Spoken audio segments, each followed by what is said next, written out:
असली पाहिजे आवाजामध्ये। भारत माता की जय। दुमदुमला पाहिजे परिसर।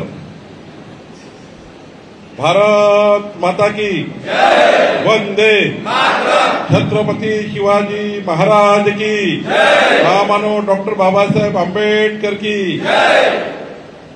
आज पंडित दीनदयाल उपाध्याय रोजगार मेळाव्याच्या या कार्यक्रमाला उपस्थित आपल्या लोकनेते आणि आपल्या सर्वांना, ज्यांनी एक अशी मोठी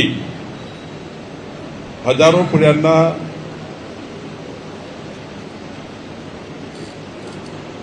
येणाऱ्या हजारो पिढ्यांना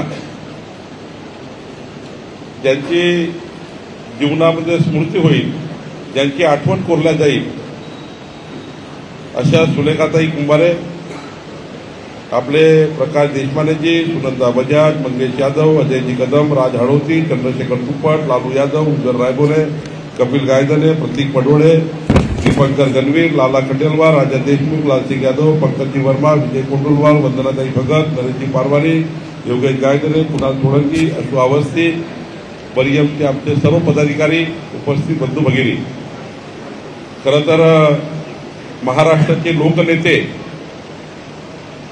अष्टपैलू कर्तृत्व ज्यांच्या नेतृत्वामध्ये आहे, महाराष्ट्राच्या 14 कोटी जनतेच्या विकासाचा संकल्प ज्यांनी केला आहे,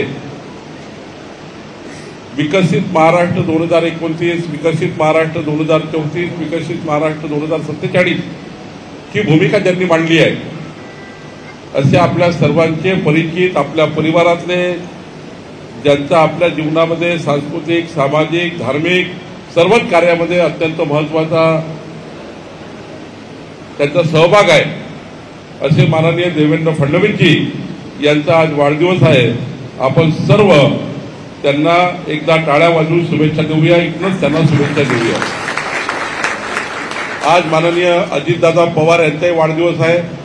या राज्याचे उपमुख्यमंत्री म्हणून अजित पवारजी हे देवेंद्र फडणवीसजींच्या खांद्याला खांदा लावून त्या ठिकाणी आपल्या महाराष्ट्राला पुढे नेत आहे।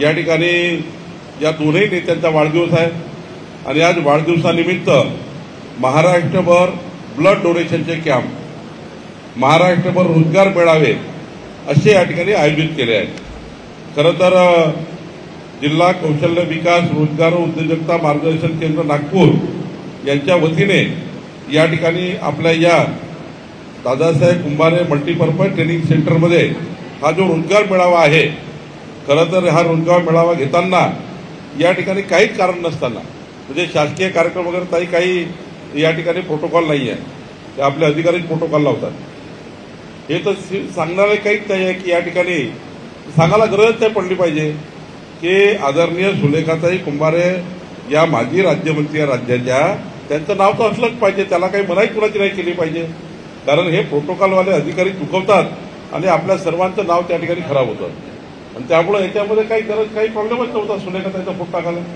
कोणी थांबवलं, कोणी नाही म्हटलं, काही सरकारने कधी आक्षेप घेतला? यानंतर मात्र लक्षात ठेवलं पाहिजे की आपण माजी मंत्री सुलेखाताई कुंभारे यांचा हा फोटो टाकलाच पाहिजे प्रत्येक कार्यक्रमामध्ये, कामठी आणि नागपुरात कार्यक्रम असताना, त्या माजी राज्यमंत्री असताना त्याचा सन्मान झालाच पाहिजे। हा आमचा त्या ठिकाणी पहिल्यापासून भूमिका राहिली आहे। अनिल निदान सुद्धा या कार्यक्रमाला आले, त्यांचे स्वागत करतो। खरं तर सुलेखाताई, जेव्हा माझा मोबाईल सुरू होता, एक अत्यंत महत्त्वाचा दिल्लीचा एक केंद्रावरनं मला काही डॉक्युमेंट सेंड करायचे होते, म्हणून मी तुमच्याकडे माझं लक्ष होतं, कार्यक्रमातील लक्ष होतं आणि एका शब्द वाक्य मी ऐकलं आहे।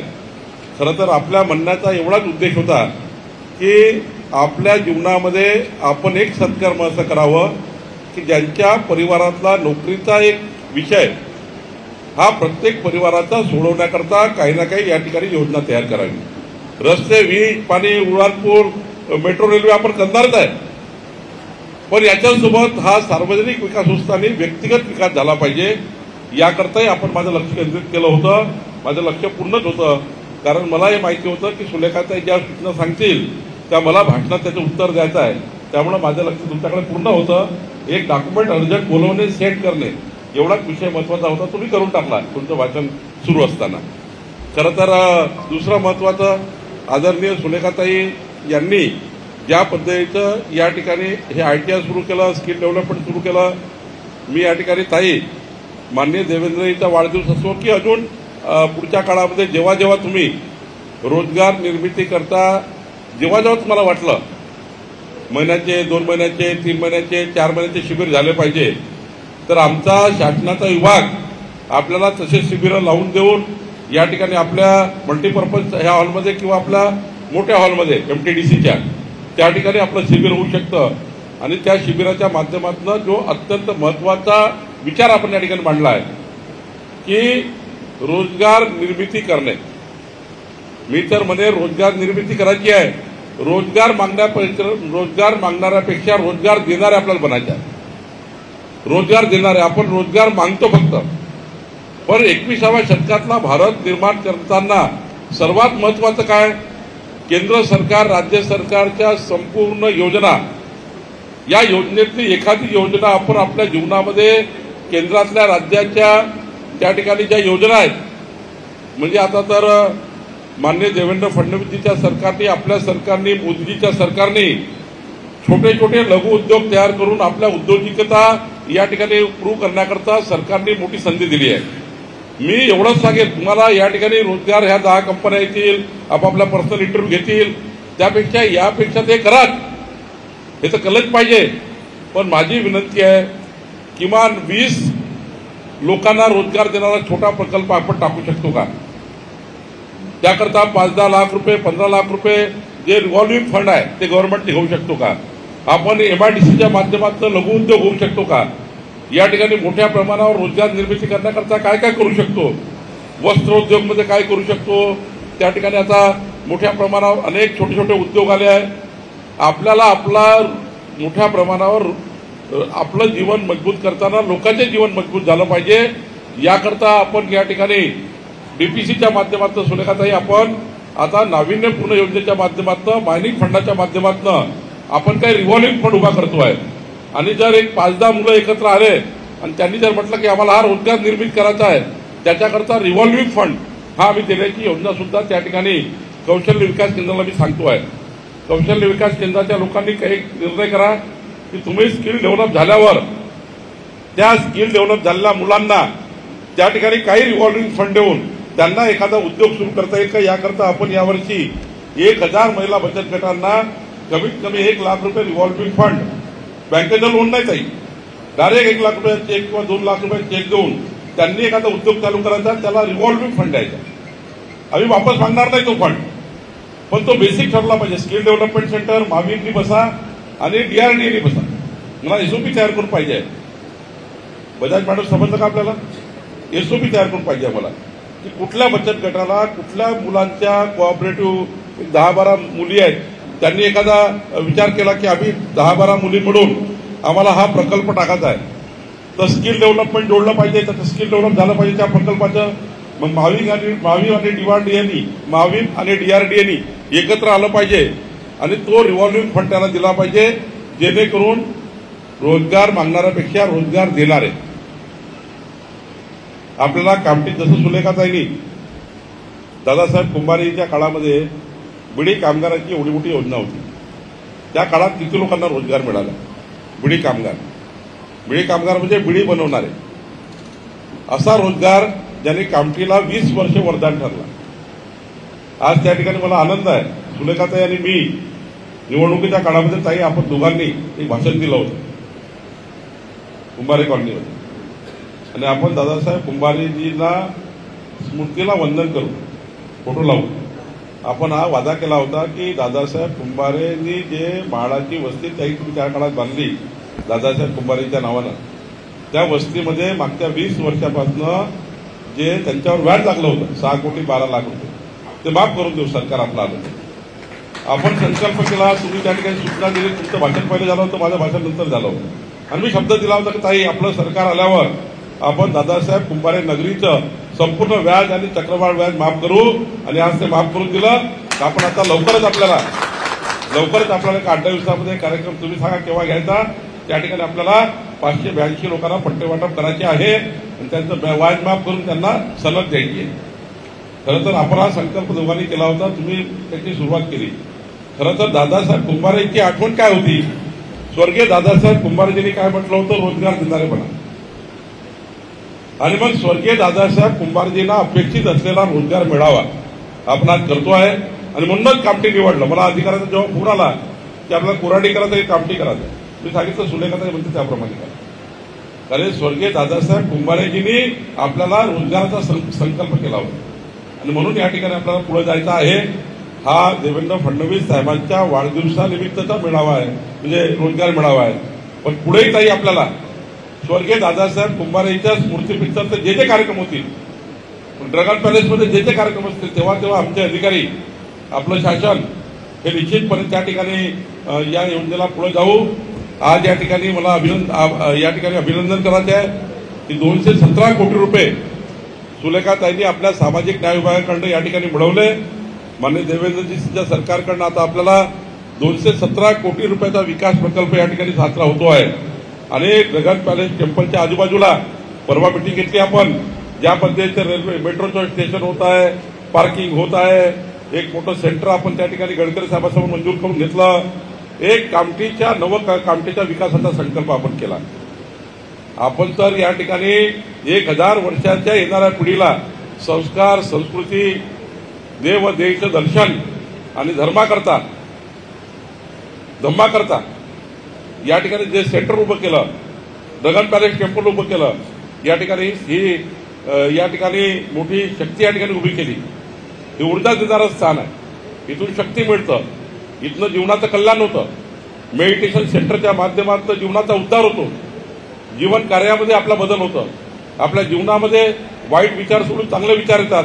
असं एक मोठं सेंटर जे हजारो वर्ष सुलेखाताई आपल्या जीवनाचा या ठिकाणी कार्याचा लेख या ठिकाणी शेवटी जन्म मृत्यू प्रत्येकाला आहे, कोणी परमनंट नाही आहे. आज कुणी आहे, उद्या कुणी आहे, परवा कुणी आहे, एवढाच फरक आहे. जन्म मृत्यूचा प्रत्येकाला फेरा आहे. पण या काळामध्ये एक तरी कार्य, शेवटी आपण आपले मुलं, आपला परिवार, आपले आई, आपले वडील, आपल्या परिवाराकडे तर जगतोच आपण ते बघितलंच पाहिजे. परिवारा समृद्ध केलाच पाहिजे. पण समृद्ध परिवारासोबत एक सांस्कृतिक, एक धार्मिक कार्य केलं पाहिजे. आणि सुलेखाताईंनी आपलं जीवन संपूर्ण धार्मिक, सांस्कृतिक आणि समाजाच्या शेवटच्या व्यक्तीकरता समर्पित केलं आहे.